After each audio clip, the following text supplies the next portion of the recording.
challenge this time round to road bike nerds, specifically retro touring bikes. I say retro, not vintage. This one and this one are only about 10 years old, but as you're about to see, the designs, the actual specifications of them are pretty much prehistoric. I'm disregarding this one because it's new, and I don't think anyone that watches this channel is interested in new bikes. Not to say it's not nice, the Kona Sutra, but it's purpose built for covering distances like we're doing this week, and therefore is going to be an uninteresting journey. So the challenge for this video is really about which of these retro touring bikes, the two that I'm going to compare, is the winner in terms of what it's been designed for. This Hewitt, obviously a purpose-built touring bike, is nicknamed the Anvil. It is not light. It's certainly got, it's very different to the titanium one that I've brought that I'm about to show you. As you can see, wide profile cantilever brakes, full XT mountain bike transmission with a triple chain set, Reynolds 725 chromoly frame, beautifully hand built, but obviously lightweight was not a consideration. This thing's basically built to be the comfiest way to travel from A to B. By comparison, this thing, if you take off all the luggage and mud guards and stuff, is pretty much like a winter racing bike. You could certainly hold the wheels in a fast peloton on one of these. It's a Spa Ordax Titanium. It's unlike the XT on the other bike. This has got 105, and the gearing on this is basically the compact gearing that you would have got on a fast sportive bike 10 years ago. Caliper brakes, so it doesn't have the clearance for the big fat bouncy tyres that the Hewitt has.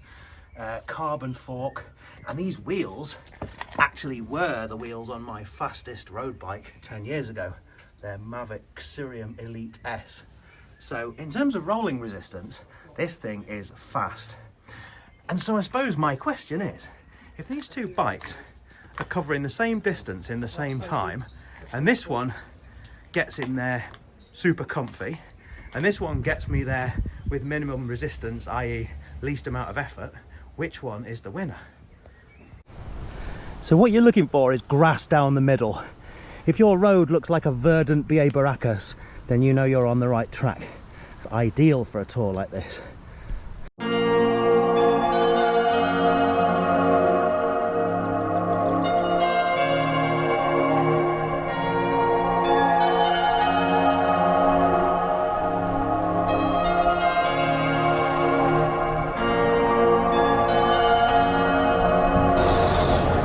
One thing is for certain, I am not fit, and this setup with all the various luxuries strapped to it is not lightweight, but I'm managing to get up the hills with minimal effort.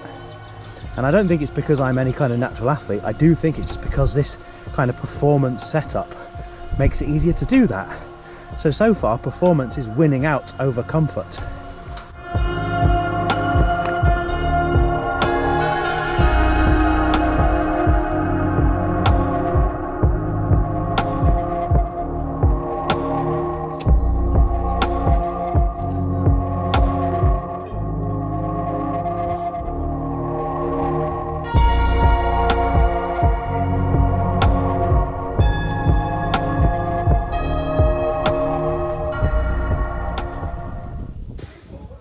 Few tips on setup and luggage for touring. Obviously I don't do it minimal, as you can see. I've got quite a lot of stuff on this bike. This Rafa Apidura bag has got my waterproofs and windproofs in it. I've also got quite a lot of real estate here with the Garmin, the GoPro and the bell. This, by the way, is the new GoPro Hero 10 Black. I've yet to see how good it is. I guess this video might show. Jelly babies in here, hence the light dusting of white powder on the zip. And then in the back, highly sugary drinks as well. In the panniers, to be honest, everything you need fits in one. I have got two, just on the basis of all my clothes and things are in there. But then I've got quite a lot of luxuries in here. I've got my iPad, I've got filming equipment, earphones, definitely more stuff than you need.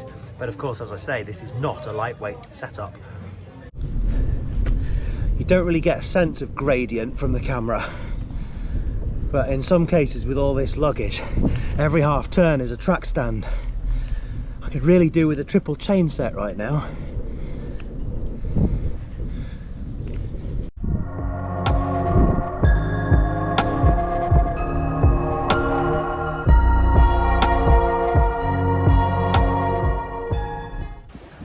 third puncture repair of the day. Delighted to say the first one that wasn't mine. Worth noting, a farmer just came past and said, "Can I have my thorn back?" Which I thought was excellent banter. 10 out of 10 to that farmer.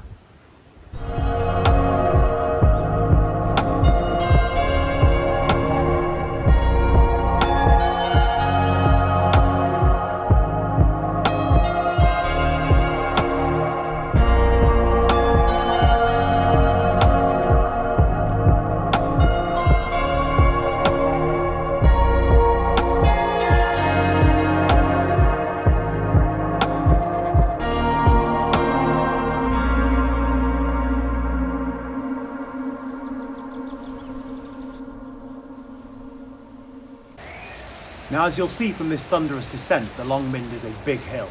And when you're climbing at more than a K at 20%, it doesn't matter whether you've got a roadie compact like mine or a triple chain set like the others. With all that luggage, you're going to be walking. So no conclusion there. As for definitive, conclusive verdicts on other aspects, I'm afraid, despite being the world's #1 bicycle scientist, I have nothing for you. A few little observations that might be helpful, but really I'm putting this open to the hive mind to see if anybody else has any better conclusions. First of all, the saddle.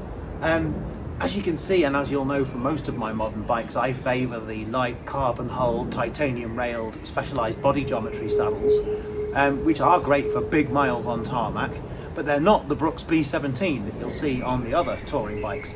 Again, it's about lightweight versus comfort, and I suppose the theme here is that my bike was, despite me being a big lad and all my luggage, much lighter, and it really did help. Next thing, of course, is the geometry. You can see from this thing that it is designed like a racing bike. In fact, it is basically a racer with mudguards when you take all the luggage off, whereas a proper tourer is much more upright and therefore less strain on your neck, your back, etc. But 3 days and a few 100K, I still think that bit more aerodynamics was a bit of an advantage rather than any difference in aches and pains through the geometry. I am used to this kind of geometry. Next thing is the tyres. Definitely, I had these tyres blown up too hard. I had them blown up like road tyres, 100 PSI almost, I think. So I think slightly fatter tyres at a lower PSI would have been nicer and probably wouldn't have inhibited my performance that much. That said, the rolling resistance was noticeably better on this. And it's not just down to the bearings in the hubs and things like that. It's just the whole bike is set up so that, well, for example, when I stopped pedaling and the other lads stopped pedaling, I just overtook them. This thing just rolls better. So in conclusion, I've absolutely no idea. Both bikes did the same distance in the same time, and both riders felt great afterwards. In his case, he was happy because he'd been comfortable the whole time. I was happy because I'd expended as little energy as possible, and I am a lazy and unfit man. So there is no definitive verdict. What I do know is that modern bikes that are used for touring, like gravel bikes for example, cannot keep up with this thing on tarmac. So when it comes to actually getting there for as little effort as possible, I'm just going to stick with this. And unless anyone can give me a convincing reason otherwise, I think this bike's the one I'm going to keep.